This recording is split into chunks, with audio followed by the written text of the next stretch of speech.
Today's program is brought to you by OTCStockShark.com. For the latest and greatest OTC and Pink Sheets information, sign up for your account at OTCStockShark.com.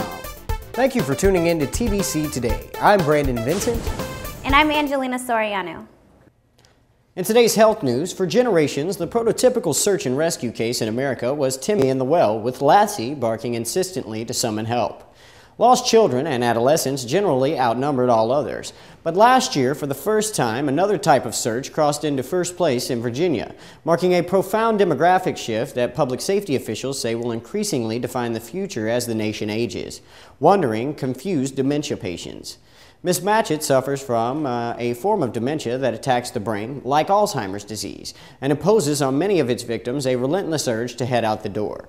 Their journeys, shrouded in a fog of confusion and fragmented memory, are often dangerous and not infrequently fatal. About 6 in 10 dementia victims will wander at least once. Healthcare statistics show, and the numbers are growing worldwide, fueled primarily by Alzheimer's disease, which has no cure and affects about half of all people over 85. Rising numbers of searches are driving a need to retrain emergency workers, police officers, and volunteers around the country who say they throw out just about every generally accepted idea when hunting for people who are, in many ways, lost from the inside out. Unlike the ordinary lost child or hiker, a dementia wanderer will sometimes take evasive action to avoid detection, especially if the disease has made them paranoid about authority figures. Wanderers often follow fences or power lines and tend to be drawn to water. Searching for them often also means learning a patient's life story as well, including what sort of work they did, where they went to school, and whether they fought in war. Alzheimer's disease, the leading cause of dementia, works backwards, destroying the most recent memories first. Wanderers are often traveling in time as well as in space. In today's U.S. news, the envelope arrives with good news. The college is pleased to announce that the student has been offered acceptance and, if he or she is fortunate, some scholarship money.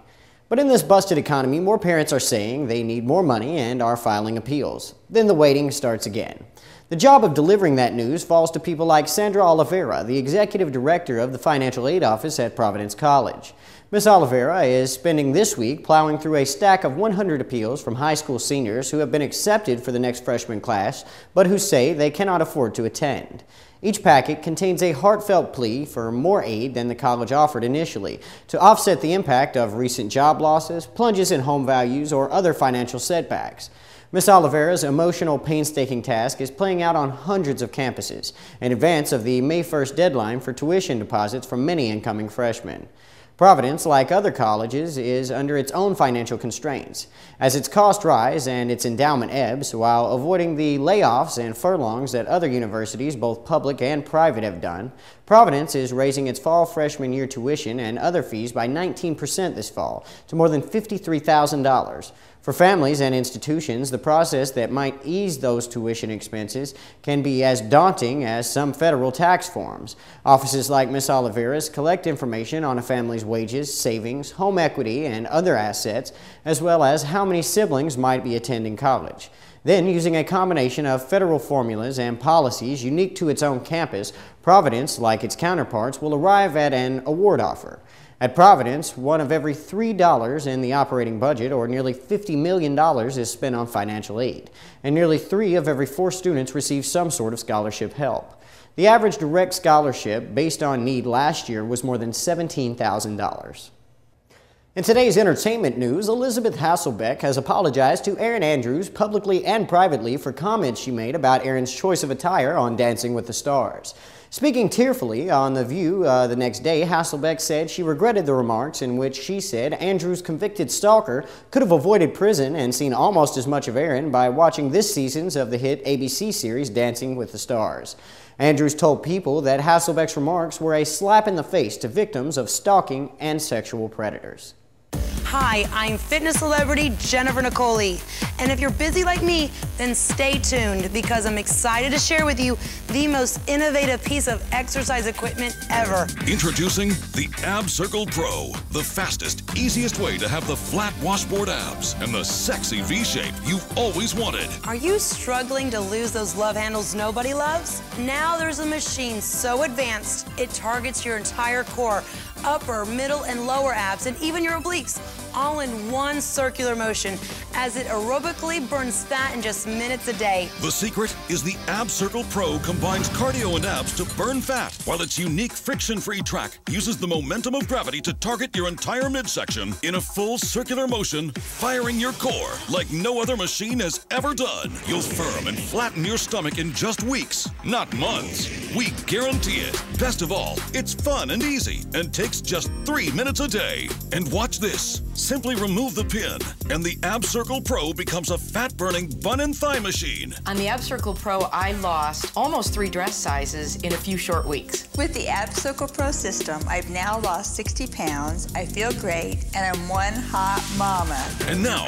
through this exclusive TV offer, the Ab Circle Pro can be yours to try in your home for 30 days for just $14.95. And if you call within the next 10 minutes, we'll send you Jennifer Nicole Lee's complete Lose Your Love Handle system, which includes our 3-minute express workout and nutritional guide, absolutely free. That's everything you need to transform that body from flab to ab. You have nothing to lose but inches. So pick up the phone and call now. Call 1-800-310-1646 to try Ab Circle Pro for $14.95 plus shipping with credit card order. Call now for free upgrade and priority processing.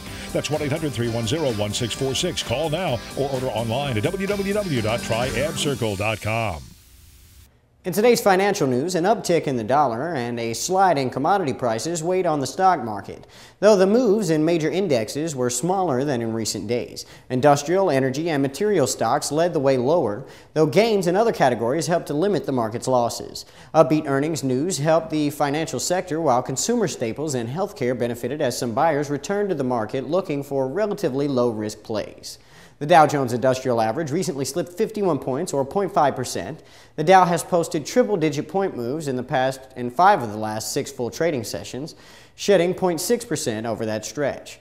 Much of the selling during the 6-day run has been driven by worries about sovereign borrowers in Europe, while investors grew less worried about Greece, which has struggled to shore up its finances since last fall. Developments elsewhere weren't as promising. In today's tech news, Adobe's CTO wants to make it clear that the public battle between HTML5 and Flash isn't about technology, it's about politics. Adobe's Kevin Lynch says the developers should be able to use whatever tools they want to create whatever experiences they want on the web. Lynch spoke at the Web 2.0 Expo taking place at Moscone West. The twice-per-year developer conference focuses on all things web, and though the audience is primarily made up of web developers, the talks often turn to current events in the tech world. Adobe has certainly been in the news quite a bit lately, with its Flash platform and Flash Player being rejected by Apple CEO Steve Jobs, who has disallowed Flash on the iPad and the company's other mobile devices, and has banned apps created in Flash from being sold in the company's App Store by changing the wording in the developers agreement of the latest iPhone OS. In today's green news, Cisco has made the smart grid a primary focus for their company and has determined that they want to be the leader when it comes to the technology that is used for managing electricity. They've identified over $20 million in potential opportunities for businesses from how information and energy is managed by utilities and consumers alike. And according to Cisco, the smart grid is going to be a bigger market than the internet. Many considered the smart grid to be the next big oil. Despite the possible opportunities, many in the industry feel there's the potential for an investment bubble. Since so much money is being poured into the emerging grid without a whole lot of direction, however, there's no question that the smart grid is on its way, even if it feels like the progress is slow. That's why even the biggest players in the internet, Microsoft and Google, have jumped in with both feet. If the smart grid will be bigger than the internet, then these two companies may have it made. Though Google insists it's merely exploring right now and not looking to monetize business opportunities. The biggest problem facing tech-oriented companies looking to make a mint off the smart grid might be convincing utilities that they need, want, and have to implement the technologies being developed. Utilities are slow to latch on to everything from hardware to interfaces connecting them to the consumers even, which makes it difficult to get pilot programs and new systems in place, let alone make any money off of them. Thank you for tuning in to TBC Today. I'm Brandon Vincent. And I'm Angelina Soriano.